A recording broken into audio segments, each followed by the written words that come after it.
Hey, I just recorded this podcast episode about why we sometimes treat people like they're in our way or maybe only useful when we need something. It's crazy how stress can make us see others as obstacles instead of actual humans. So you've got to check it out. I share some really great tips on how to snap out of that mindset and connect better with everyone around us.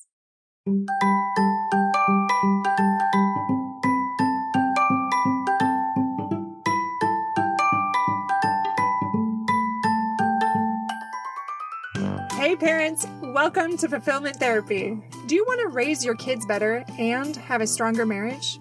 Are you up late at night researching marriage and parenting tools and self-care tips? Do you start each day hoping for deeper connections and less chaos, but it ends with family arguments and going 12 different directions again? My name's Kendra, wife, mom, therapist, and growth enthusiast. It wasn't until I discovered how to fulfill my unmet needs that I was finally able to show up as my best self as a spouse and parent. I realized that by meeting my needs, I could more fully meet the needs of my family with more energy and less resentment. In this podcast, I teach parents skills like boundary setting, prioritizing personal needs, communication, and claiming ownership. Just like my clients, you'll be shocked by the improvement in your marriage, parenting, and personal life when you focus on fulfilling your important, unmet needs. Ready to prioritize yourself so you can quit mentally throat punching people? Then grab those earbuds and head outside, and let's walk and talk.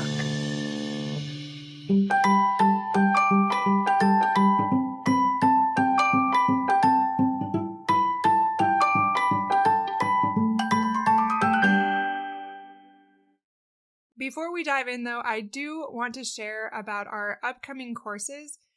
This is becoming so real, and I'm getting so excited about it. I have such a passion for building courses and getting information out there to help create more fulfillment and joy in people's lives. Like, I know a lot of us don't feel like we have the time or the money to be able to go to therapy, and sometimes that can be expensive. Maybe we don't have insurance. Maybe there's just not good providers that we can find. Whatever those reasons are, I love that I can do this podcast to help you and the blog and all of those things, coaching, but I am now offering courses. Some will be available in January and then more a few months later. But the 3 that we're going to be releasing is a 12-week course called Ignite Your Life, and that is all about what you can do personally to grow, to help yourself so that you can better help your family. And I know that seems like a paradox or that it wouldn't work, but I guarantee you it does. As we nurture our unmet needs, we're able to better help others. And I'll speak to that a little bit more today in this episode. But also, we are going to do another one on marriage. This one is going to be called Mend Your Marriage. It's all about how to take your marriage to the next level and make it that much better with strategic steps, different things that I know work because of my job as a therapist, and tips and techniques and tools, resources, things that you can do in 12 weeks to take your marriage to the next level in a way that it's never been before. So we have those 2. And one I didn't anticipate myself doing, but I'm really excited about it. It's called Find Your Focus. And this is for those of you that have reached out to me that are like, how do you do it? How do you do podcasting? How did you start passive income and online business? All of these things when you're a mother and you have all these other things going on. So because of those inquiries and requests, I created this program, and there's going to be follow-up ones too. So it's going to be Find Your Focus, and it's going to be, let's see if I can remember them all, Launch Your Podcast, and then a podcast mastermind. So stay tuned for those, but just the 3 are going to be released by January 1st. Fingers crossed, we're doing everything we can, which is also why this episode is so important. So stay tuned for that. Check it out on fulfillmenttherapy.org. All right, getting back into the training, the reason you're here, the things you want to learn to take your life to that next level. Do you ever feel like you can't seem to stop thinking of people as being incompetent or idiots? I've had several clients recently that have talked to me about that, and I kind of chuckled to myself because I've definitely been in that space. Like, I would like to think that I'm generally quite compassionate and patient. And yet, when we are really overwhelmed, there's a lot of looming obstacles, there's a lot of family chaos. We start to see people as more of those obstacles and those vehicles, especially, or even sometimes irrelevant. And this can really affect our parenting and our friendships, our work relationships, and our marriages. So we get irritated when others need something from us. And as you can attest, this is definitely not our best self. I feel this in myself lately, and there's a part of me that wants to go to shame and embarrassment and feeling like I can't clean this up. Like, people are probably, my family is really upset with me because I've been so hyper-focused on things and not in the present moment and more reactive. Now, I'm not a terrible person, but we all get like this sometimes, right? At least I hope I'm not alone, and I'm pretty certain I'm not here. Well, this often happens, like I said, because there's a lot of stress or burnout, and that can lead to self-centeredness. Now, this is a complicated topic that I'll try to teach more on later too, because there is this element of, like my friend, I think I told you this before, calling it like navel gazing. Like, oh no, there's this fear that if we focus too much on ourselves, that will become self-centered. Well, this is a little bit different. This is like when we are so stressed and burnt out, we do become self-centered instead of like this healthy attention to those neglected needs and honoring that. And I'll speak a little more to that in just a minute. But this is about chronic stress, and chronic stress narrows our focus into survival mode. I thought this statistic was so funny. 76% of employed Americans experience worker burnout. And I was like, well, what about the parents? I bet that's even higher. Of course we get burnt out. Of course we feel overwhelmed at times. And hopefully it's not into that chronic place where it happens all the time. Like mine right now is more situational because of deadlines, because of the new schedule with my kids and trying to navigate that and help them meet all of their needs and help them thrive while still carrying out my commitments. So survival mode really does narrow our focus. And as, like, historically, as hunters, you could see how this was helpful. Like, it really narrows your focus, helps you be an effective hunter, but now that's very maladaptive in our modern society. So when we're self-centered, we really don't thrive. We don't connect. Brené Brown said, when we're stressed, we're more likely to see others as means to an end rather than as human beings. Isn't that so good? It's almost like tolerating lima beans to get to the creme brulee. It's like, are we treating people like they're the lima beans and you're just barely putting up with them and you're just like trying to rush them and maybe even try to use them, different things, just so you can get your stinking creme brulee? So part of this comes from society pressuring us to be productive. For those of you that have been with me from the very beginning, I think it was last summer, I don't even remember how many episodes ago, but I talked about Pura Vida. So when we went and lived in Costa Rica for a month with our family, we really were introduced to this new culture that I very much needed to recover. And it's about this philosophy of happiness and simplicity. So Pura Vida means pure life. And it's an appreciation for the present moment. Well, when we see others as vehicles and obstacles and irrelevant, we are not being present in the moment. We are so caught up in our jumbled mind and everything that we are trying to process and organize and work through. That hustle culture is very much glorified in American culture especially, and a lot of cultures out there. So it's nice to kind of reset with that Pura Vida mindset, that pure life. All right, I want to talk a little bit more about those obstacles, those vehicles, and being irrelevant, because this is kind of the meat of what's really helpful, like once you understand it, to shift your focus so you're getting out of that. And I'll show you how. But first of all, obstacles. I feel like this one comes up the most. This is when people get in our way. So maybe this is kids in the kitchen when you're trying to cook, kids asking questions when you're on the phone, or just thinking about all the things that you want to do. Maybe it's your spouse when he tries to give you a hug or tell you some detail and you are obviously trying to fold the laundry, talk to their kids about their schedule, get a form signed, whatever it is, lots of things. Or maybe it's just your friends or acquaintances needing too much or feeling like they do. Like, oh, I still have to respond to those 5 text messages and I really don't want to about something that they were needing. And you just start to get in this muddled space. And when we're in that space, our hearts are often hard. I want you to think about your face and your body. You often will have stooped shoulders or like a little frown and that furrowed brow. And your family is often walking on eggshells. Like maybe you're not aware of this, but think of your family. If your family's like, "Are you okay, Mom?" Or, "Hey, what's going on?" If you're starting to get more of those questions, chances are that you're probably pretty tense. You're treating people like obstacles. You probably have some nonverbals that are like really closed down and probably a little bit angry. So we see others as the problem in this situation.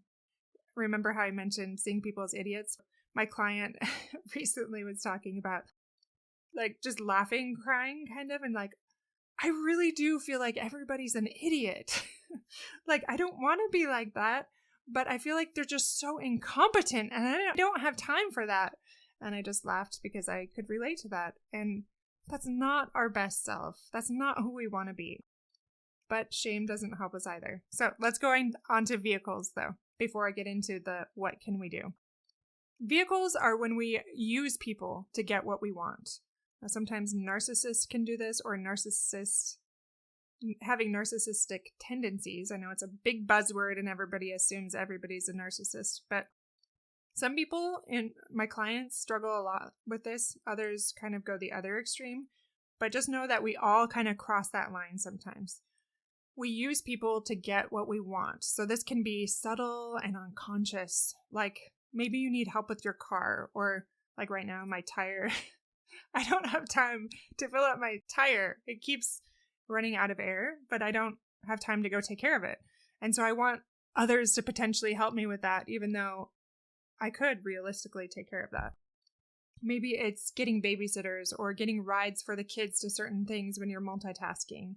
Maybe it's needing your spouse's help without putting in bids. So you're wanting a lot from him or them, but yet you're not putting in bids to make it very easy for others to want to help you. And then the last one is treating people as irrelevant. This is when we ignore or dismiss others, and actually this is one of the most damaging ones. This can be stonewalling your spouse or not responding to kids with needs, ignoring those calls and texts when people really need you. Disclaimer there, I think we mostly can ignore that stuff and set boundaries with people, but this is when we are isolating or even justifying our rudeness or our dismissiveness, and it can be really, really hurtful to people, especially children. Like it's hard to recover from that and to make sense of that for young minds, to understand why parents would ignore them when they have real needs that need to be met. Okay, I could go into all of this for a long time, but let's talk about really briefly how this affects relationships. So children feel unimportant or like burdens. This can really affect their self-esteem long term. I know that a lot of clients talk to me about how they grew up feeling insignificant, like they don't want to be a burden, they don't want to ask for help. And even now, even though it happened so long ago, they struggle being vulnerable and connecting with other people because they're afraid that they're going to be seen as a burden, so they hold back from connection. This can lead to social isolation, and it makes it harder to have those genuine connections and to also put in those relational bids that can be vulnerable. So that's in friendships, that's in marriages, that's in all of these things. But in marriages, there's that emotional distance and resentment. I'm thinking about my poor husband right now and how he has tried to be patient with me as I've been navigating a lot that is not necessarily a long-term thing, but it comes up once the school year starts and we're getting back into the flow of things and I'm starting with a new team and there's just a lot going on in both of our lives. because of this, I start to treat him often as an obstacle, sometimes as a vehicle, and that can erode intimacy. That makes it hard to connect, and you get into this cycle of those negative interactions and not seeing the good in each other, and to start thinking or even talking to the other person like they're an idiot or they're incompetent in one way or another. So one way, I'm going to teach you several ways, but one way you can get out of this trap is to practice self-awareness. So I'm so glad you're showing up here today, because just listening to this episode will help you clue into times when you're like, I'm definitely treating them like an object. I'm definitely sending out some nonverbals that are rude and dismissive or unkind right now. So we can practice that self-awareness through journaling and mindfulness exercises. And every time I say this, I feel like everyone rolls their eyes and they want a very quick fix. Well, that's just not realistic. Maybe a couple things, like breathing might be a quick fix, and that has a lot of benefits. I do that all the time. Actually, after every single client I see, I have this thing where I go, and I release that, because there's a lot sometimes that comes up in session. But with journaling, the good thing about that is it helps you identify patterns that are keeping you stuck. And mindfulness helps you kind of snap out of things. For example, yesterday I was just a beast. I was so tense after 3 weeks of really hard work, which is unusual, and I try to stick to my work boundaries. But a lot of things were just not working out, a lot of troubleshooting, a lot of getting further and further behind despite my best efforts and long hours of really focused work. And I was just frustrated. And I realized I needed to reset because I was too beastly. I knew it, and I didn't want my family to have to suffer for that. So I tried to do a few different things to reset. A quick walk around the neighborhood. I go to the gym to try to release some of that energy. I do different self-care things like my miracle morning or my power hour that I've talked about a lot before. All these things to kind of reset, but sometimes that's not enough. So last night I was like, I have to go to the gym and go in the hot tub. I'm so tense right now. I just need to relax and not have that noise pollution around me, not have that bickering, that fighting, that annoying teasing noises so that I'm not lashing out at everyone. And so I did, and that very, very much helped me reset. I also connected with my daughter in the process, my oldest daughter. You could also just set reminders to check in with yourself throughout the day, or maybe even dinner check-ins. Another thing you can do is cultivate curiosity about others. And this helps you counteract that tendency you might have to objectify others. MacLaren said, "Everyone you meet is fighting a battle you know nothing about." I love that, and I have found that to be true, especially as a therapist. If you could see into their hearts like I do, you would know that almost everyone is carrying something that would cause them to come to tears in that right setting if they were to bare their soul to you. So when we're curious and put ourselves in other people's shoes, that helps us increase that empathy. And the same thing can help with empathy or with being more present, like those mindfulness exercises, like walking around the block, like I mentioned, or deep breathing, or using all of your senses. Like, what are you seeing? What are you hearing? What are you tasting? All of those different things that they can help you reset and maybe increase that awareness and that self-care in a way that can help you be more present and loving instead of your worst self. Maybe not quite your worst self, but not your best self for sure. All right, just a few more things. When we develop that empathy and compassion, this really helps us come out of that hole that we get in. Remember to give yourself the benefit of the doubt. Like I try to remind myself, I know this pattern. I've seen it enough years that this is a difficult month for me. It's a difficult month for my kids and my friends. I can be more compassionate with myself and with others. You can also practice active listening with others, so that can be direct eye contact, paraphrasing, open-ended questions, things like that. or imagining walking around in someone else's shoes for a day. Like, I have so much more compassion for difficult people when I think about what they might be going through right now. All right, now last one, practical steps for burnt out parents, because I know most of my listeners are burnt out parents. Whether your kids are just toddlers or they're out of the house, you often feel very overwhelmed. I see it in my office. So what can you do? Simple things, and I wonder how many times I can mention this in a session.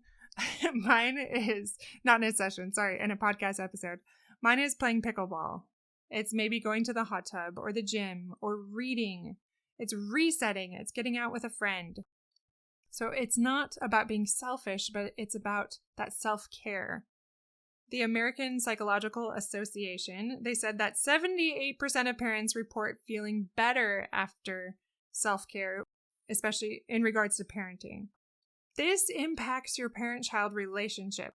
If you want to be more present and loving, it's really important to not put yourself last so that you're not running on fumes and you're better able to treat your loved ones without treating them like a vehicle or an obstacle or as irrelevant. Remember, do good enough parenting. Do B work. Don't worry about A work and shame yourself to terrible places, but focus instead on maybe today I'm really overwhelmed and I can't spend an hour with my kids, but I can spend 5 good minutes with them. So focus on that. So just recapping everything that we talked about today. Do you treat others as if they're vehicles, a means to an end? Do you treat them like they're an obstacle and they're just an idiot and incompetent? Even if you're not saying it, your nonverbals are very much expressing it. Or do you treat them like they're irrelevant? You completely ignore them and their needs. You can have that empathy and that curiosity. You can give yourself some tender, beautiful self-care and set realistic expectations. Start with those small changes like going on a walk, going to the hot tub, journaling, doing a guided meditation. Whatever you can do, this is a journey and it's not an overnight fix. Remember to have patience for yourself and that forgiveness for yourself. And this is a crucial part. Remember to apologize regularly. I have to apologize to my family so much right now. It's not a have to. I want to. I'm a beast and I don't want to be remembered for these things. And I'm trying to quickly change those behaviors and apologize, make it right, and then move forward. So celebrate those victories and even playfully make light of it. Like, oh yeah, remember when Mom was really beastly last night? I am so sorry. And now my kids will often talk about how I'm a momster at night. It's totally true. All right, my friends, that's all I have for you today. Best of luck to you as you try to change your thinking and those stressful, overwhelmed spaces and shift from seeing people as vehicles and obstacles especially into seeing them as their best selves so that you can also become your best self. Thank you, my friends. We will see you back here soon for another episode to help you become your best self and live your highest life. Check out our blog on fulfillmenttherapy.org. And if you are interested in becoming an intern, we will have more spots open in January. So look that up on fulfillmenttherapy.org as well. Take care and have a beautiful day, my friends.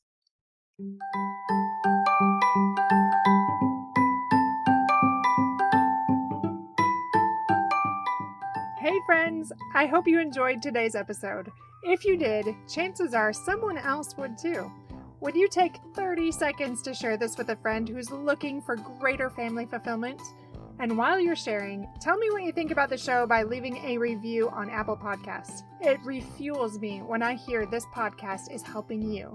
No matter what your house or your hair looks like, I'll meet you back here every Monday and Thursday morning for more episodes. Until then.